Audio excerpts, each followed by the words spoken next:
ये एक शांत दुनिया है जहाँ प्रकृति शुद्ध है और जीवन सरल और संतुलित है। महान ऋषि भविष्य के बारे में बताते हैं। वे चेतावनी देते हैं कि एक अंधकारमय युग आएगा जिसे कलयुग कहा जाएगा। कलयुग में मनुष्य अल्पायु, मंद, भ्रमित, दुर्भाग्यशाली और सदैव अशांत रहता है।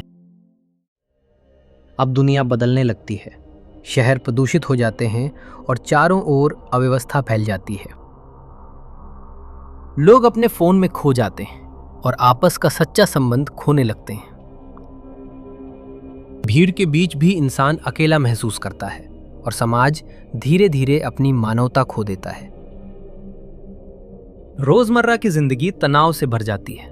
हर इंसान भागदौड़ में लगा है और मन में चिड़चिड़ापन बढ़ता जा रहा है। गुस्सा बहुत जल्दी बढ़ जाता है। छोटी छोटी बातें झगड़े और हिंसा में बदल जाती हैं। समाज में डर फैल जाता है। सुरक्षा अब निश्चित नहीं रही, खासकर महिलाओं के लिए। लोग अपनी नौकरी खोने लगते हैं। जीवन अस्थिर और संघर्ष से भर जाता है।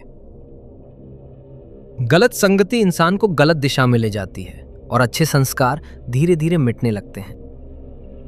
परिवार साथ बैठता है लेकिन दिल से जुड़ा नहीं होता। हर कोई स्क्रीन में खो जाता है। लोग नशे में डूब जाते हैं। वो सच्चाई से भागने की कोशिश करते हैं और धीरे धीरे खुद को खो देते हैं। जुए के माध्यम से लालच बढ़ता है। लोग जल्दी लाभ के लिए सब कुछ दांव पर लगा देते हैं। हिंसा सामान्य हो जाती है और अन्य जीवों के प्रति करुणा कम होती जाती है। रिश्तों की पवित्रता समाप्त होने लगती है। विश्वास टूट जाता है और निष्ठा धीरे धीरे खत्म हो जाती है। परिवारों में संघर्ष बढ़ जाता है। प्रेम दर्द और गलतफहमी में बदल जाता है। समाज में अपराध बढ़ने लगते हैं और लोग सड़कों पर भी असुरक्षित महसूस करते हैं। शक्ति का दुरुपयोग होने लगता है।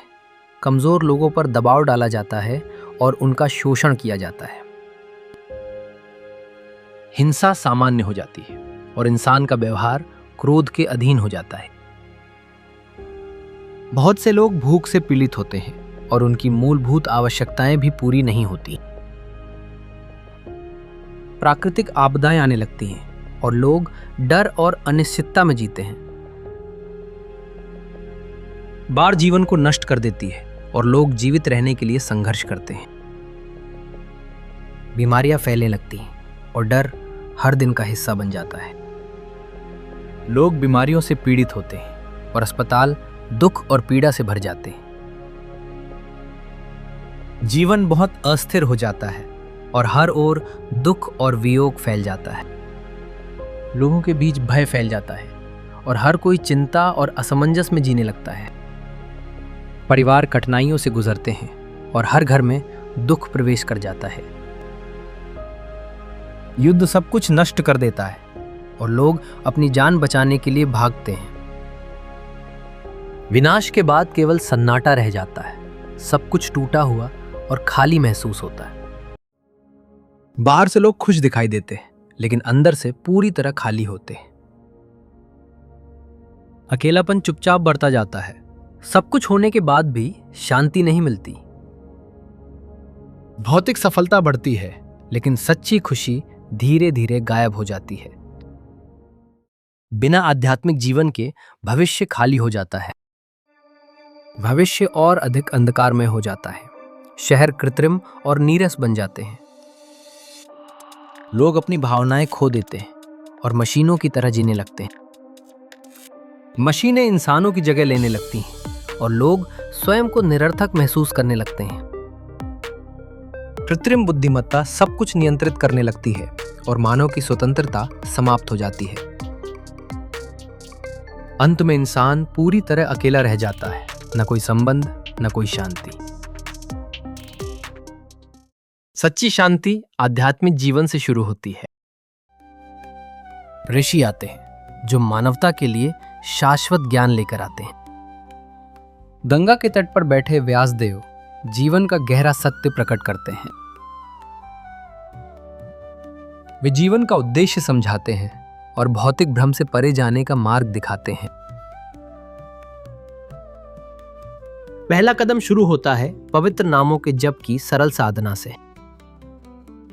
हरे कृष्ण कृष्ण कृष्ण हरे हरे, हरे राम राम राम हरे हरे।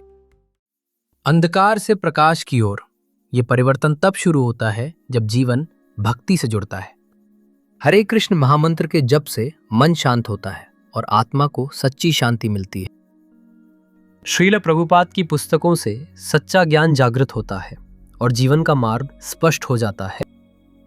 गुरु और भगवान के चरणों में दंडवत प्रणाम करने से आध्यात्मिक जीवन की सच्ची शुरुआत होती है। मंदिर के दर्शन से हृदय शुद्ध होता है और भगवान से जुड़ाव गहरा होता है। हरि नाम का संग में कीर्तन होता है और हर हृदय आनंद से भर जाता है। भक्तों का संग और प्रसाद ग्रहण करने से जीवन शुद्ध और आनंदमय बनता है।